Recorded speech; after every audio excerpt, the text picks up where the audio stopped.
औज़ुबिल्लाहिमिनश्शैतानिर्रजीम बिस्मिल्लाहिर्रहमानिर्रहीम।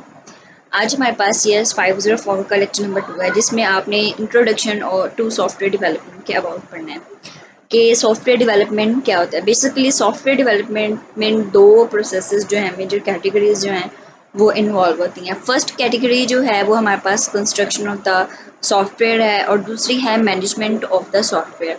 जी, आपको इस पैराग्राफ में एक्सप्लेनेशन मिलेगी कंस्ट्रक्शन क्या है और मैनेजमेंट क्या है।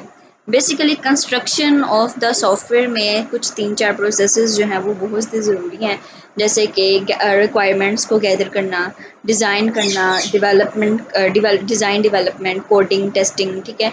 तो ये सब हमारे पास कंस्ट्रक्शन के लिए यूज़ होती हैं, जो कि हम अपने सॉफ्टवेयर को बनाने के लिए यूज़ करते हैं। Basically management of the software development क्या है कि इसका हमारे सॉफ्टवेयर से कोई ताल्लुक़ नहीं होता, लेकिन बेसिकली ये यूज़ इसलिए किया जाता है कि हमारे सॉफ्टवेयर को, हमारे प्रोग्राम को स्मूथली रन किया जाए। जैसे कि प्रोजेक्ट को प्लान करना, उसकी मैनेजमेंट को देखना, कॉन्फ़िगरेशन मैनेजमेंट करना, डॉक्यूमेंटेशन करना, क्वालिटी एश्योरेंस करना, इंस्टॉलेशन करना और ट्रेनिंग वगैरह। तो ये दो चीज़ें जो हैं सॉफ्टवेयर की डेवलपमेंट के लिए बहुत ज़रूरी है। पहली कंस्ट्रक्शन और दूसरी मैनेजमेंट, ठीक है। कंस्ट्रक्शन में requirement gathering, design development, coding, testing, ये 4 प्रोसेसेस हैं।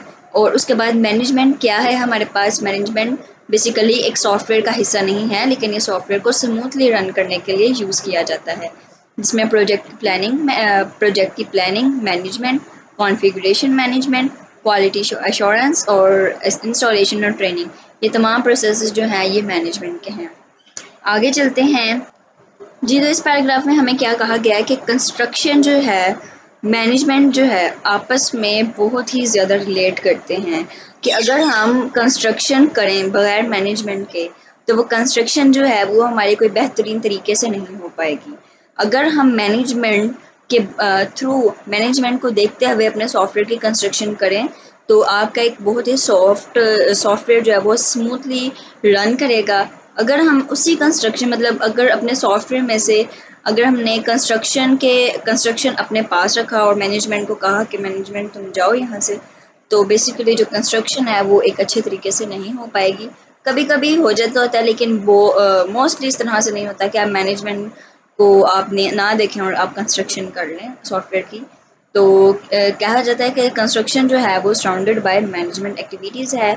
Construction activities are governed by certain processes and rules. These processes and rules are related to the management of the construction activities and not the construction itself. नीचे जो है वो हमारे पास एक figure दिया गया है कि जिसमें दिखाया गया है कि मैनेजमेंट जो है वो एक कोर है, कंस्ट्रक्शन जो है वो उसके अंदर है। अब इसका मतलब क्या है कि कंस्ट्रक्शन के लिए आपको मैनेजमेंट देखनी बहुत ज़रूरी है, क्योंकि मैनेजमेंट के बगैर कंस्ट्रक्शन जो है वो आपकी बेहतरीन तरीके से नहीं होगी। क्योंकि मैनेजमेंट के कुछ प्रोसेसेस हम अगेन रिवाइज करते हैं, कौन सी हैं। Project planning and management, configuration management, quality assurance, installation and training, ये तमाम मैनेजमेंट हैं। और कंस्ट्रक्शन में requirements, design, coding, testing, maintenance है। बेसिकली कंस्ट्रक्शन सॉफ्टवेयर का मैनेजमेंट से कोई लेना देना नहीं है, लेकिन मैनेजमेंट जो है वो हमारे प्रोग्राम को, हमारे सॉफ्टवेयर को स्मूथली रन करने के लिए यूज़ की जाती है। अगेन रिवाइज करवा रही थी, समझ आ गई होगी आपको। आगे चलते हैं सॉफ्टवेयर इंजीनियरिंग फ्रेमवर्क। आगे हमारे पास है कि एक सॉफ्टवेयर डेवलपमेंट ऑर्गेनाइजेशन जो है वो क्वालिटी पे ज़्यादा फोकस करती है, बजाय कि वो परफॉर्म करे सॉफ्टवेयर इंजीनियरिंग एक्टिविटीज़ को, ठीक है। अब वो कहते हैं कि हमारा जो सॉफ्टवेयर है उसकी क्वालिटी बेहतर से बेहतरीन हो। बेहतर से बेहतरीन का मतलब क्या है कि उसकी क्वालिटी इस तरह से हो कि इंडिविजुअल्स पर डिपेंड ना करती हो। अगर तो एक शख्स जो है वो हमारा सॉफ्टवेयर यूज़ कर रहा है, उसका आंसर एक आ रहा है, बजाय ये कि 100 भी यूज़ करें तब भी आंसर वही है।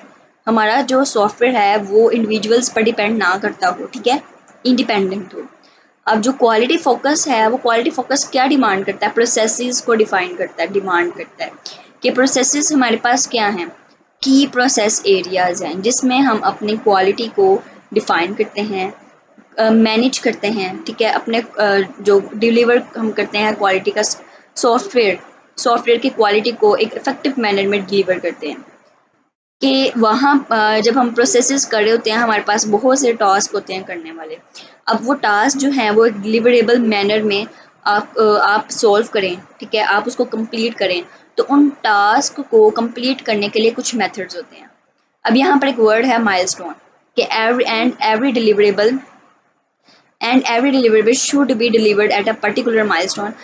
Here milestone means कि for example आपने आज एक complete पेज पढ़ना है, तो milestone का मतलब क्या है कि आप यहाँ पर बिलो तक एक इस तरह से निशान लगा देते हैं कि मैंने बिलो तक पढ़ लिया है, कि अब मैंने ये ऊपर वाला पेज जो है सारा पढ़ लिया, नीचे वाला रहता है, तो दिस इज़ कॉल्ड माइलस्टोन। इतना काम मैंने कर लिया, इतना काम रहता है, तो यहाँ पर माइलस्टोन का मतलब ये है, ठीक है। And every deliverable should be delivered at a particular milestone. Her task को हर जब हमने क्वालिटी पर फोकस कर लिया, फिर प्रोसेसेस आए, प्रोसेसेस में हमें टास्क मिले, अब उन टास्क सॉल्व करने के लिए हमारे पास मेथड्स आ जाते हैं। मेथड्स का मतलब क्या है कि हमने उन मेथड्स को किस तरह से कंप्लीट करना है, हाउ टूज, ठीक है, हम उन टास्क को किस तरह से कंप्लीट करना, और हर टास्क को कंप्लीट करने के लिए डिफरेंट मेथड होता है। अब वो उस डिफरेंट मेथड्स को हमने हर टास्क पर अप्लाई करना है, ठीक है। उसके बाद हमारे पास टूल्स आ जाते हैं। टूल्स हमारे पास क्या है? Tools provide automated and semi automated support for software processes, methods and quality control. के जो टूल्स हैं वो हमारे पास सॉफ्टवेयर प्रोसेसेस, मेथड्स और क्वालिटी कंट्रोल करने के लिए यूज़ किए जाते हैं, ठीक है। आगे चलते हैं। उसके बाद हमारे पास सॉफ्टवेयर डेवलपमेंट लूप आ जाता है। सॉफ्टवेयर डेवलपमेंट लूप क्या है? लूप का मतलब अक्सर हम साइकिल पढ़ते हैं, ठीक है। Loop development activities could be performed in a cyclic and that cycle is called software development loop. कुछ हमारे पास नीचे इसके स्टेजेस हैं, ठीक है, मेजर स्टेजेस हैं। सबसे पहला है प्रॉब्लम डेफिनेशन। इसमें हम अपने प्रॉब्लम को डिफाइन करते हैं, जो हम सॉफ्टवेयर बनाने जा रहे होते हैं ना, उसको उसमें आने वाले प्रॉब्लम्स को हम डिफाइन करते हैं। फिर टेक्निकल डेवलपमेंट में हम क्या करते हैं, वो जो प्रॉब्लम्स हैं उनके अगेंस्ट लड़ते हैं और अपना काम जारी रखते हैं, आगे बढ़ते रहते हैं, ठीक है। In this stage we try to find the solution of the problem on the technical grounds and base our actual implementation on it. This is the stage where a new system is actually developed that solves the problem defined in the first stage. इस stage पर हम वो तमाम issues को solve कर चुके होते हैं जो ऊपर वाले स्टेज में आ रहे होते हैं। एंड थर्ड स्टेज में हम क्या करते हैं, जो हमारा जो सॉफ्टवेयर बना होता है, न्यू सिस्टम जो बना होता है, उसको हम तमाम पुराने सिस्टम्स के साथ इंटीग्रेट करवाना चाह रहे होते हैं, ठीक है। स्टेटस क्यू यू का मतलब क्या है? स्टेटस क्यू का मतलब क्या है कि जब हम ऊपर तीनों स्टेजेस से पार हो जाते हैं, कर लेते हैं, तो अगर जो और हमारा जो सिस्टम है वो सॉफ्टवेयर साइट पर दिखाया जा रहा है, तो उसको हम स्टेटस क्यू रखते हैं। लेकिन अगर हमारा जो सिस्टम है न्यू रिक्वायरमेंट्स जा रहा होगा, तो हमें स्टेटस क्यू भी चेंज करना पड़ेगा। ओके। ओके, उसके बाद हमारे पास सॉफ्टवेयर कंस्ट्रक्शन आ जाता है। सॉफ्टवेयर कंस्ट्रक्शन में हमारे पास कुछ सवालात हैं जो एक सॉफ्टवेयर को कंस्ट्रक्ट करने के लिए के दौरान आते होते हैं। What is the problem to be solve, what are the characteristics of the entity that, ये आप खुद ही पढ़ लें, इसमें से कुछ आता नहीं है। वैसे हम इंपॉर्टेंट कंसेप्ट की तरफ चलते हैं, वो है vision, definition, development and maintenance, जो कि सॉफ्टवेयर इंजीनियरिंग के फेसेस हैं, ठीक है, ये वाले। सबसे पहले हमारे पास आ रहा है विजन। विजन क्या है? एक नज़रिया है कि जब आपने किसी सिस्टम को या सॉफ्टवेयर को बनाना है, तो आप सोचेंगे कि ये इसके लिए मैं क्या करूँ, ये मैं क्यों करूँ, इसे करके मुझे मिलेगा क्या, ठीक है। तो जब हम अपना नज़रिया अचीव कर लेते हैं, जब हम अपना नज़रिया देख लेते हैं कि से हमें क्या हासिल हो रहा है, तो हम फिर डेफिनेशन की तरफ आते हैं। अब डेफिनेशन में क्या है कि इसमें हम हेयर वी एक्चुअली रियलाइज और automate the vision develop in first phase. हम अपने विजन को जो हमने अपने डेवलप किया होता है फर्स्ट फेज़ में, अब वहाँ से हम शुरू करते हैं और यहाँ से हम उस विजन को देखते हुए कहते हैं कि अब इसको अचीव करने के लिए मुझे क्या क्या करना पड़ेगा, ठीक है। फॉर एग्जांपल आपने कोई चीज़ हासिल करने के बारे में सोच लिया है, देन आप उसके नेक्स्ट स्टेप पर चलते हैं कि मुझे क्या क्या करना पड़ेगा मैं इस चीज़ को हासिल कर पाऊँ, ठीक है। फिर डेवलपमेंट की स्टेज पर आते हैं। फिर आपने यहाँ पर हमें सिस्टम को डिज़ाइन करने के लिए क्या क्या करना चाहिए, मुझे इस पर किस तरह से इम्प्लीमेंटेशन करना चाहिए, मुझे इस पर किस तरह से टेस्टिंग करनी चाहिए। फिर मेंटेनेंस सबसे इम्पोर्टेंट पार्ट आ जाता है सॉफ्टवेयर डेवलपमेंट का। इसमें हम अपने सिस्टम को किस तरह से चेंज करें, उसको किस तरह से खूबसूरत बनाएं और उसके डिफेक्ट्स को किस तरह से रिमूव करें। Vision, definition, development and maintenance, ये चार हमारे पास सॉफ्टवेयर के इनसे सॉफ्टवेयर इंजीनियरिंग के फेजेस हैं, ठीक है। Maintenance, correction, adaptation, enhancement. For most large, long lifetime software system, maintenance cost normally exceeds development by the factors ranging from 2 to 3, ठीक है। Bomb costs a pathological case where the development cost of avionics system was $30 per line of code, but the maintenance cost was $4,000 per installation. वो हमने pathological case develop किया था, जिसकी coast जो थी avionics system की, मतलब नेम क्या था सिस्टम का, एवियोनिक्स था, और उसकी पर लाइन ऑफ कोड $30 की कॉस्ट आ रही थी, जबकि कॉस्ट मेंटेनेंस की क्या आ रही थी पर इंस्ट्रक्शन $4000। तो यहाँ पर हमारा लेक्चर नंबर 2 कंप्लीट होता जा रहा है।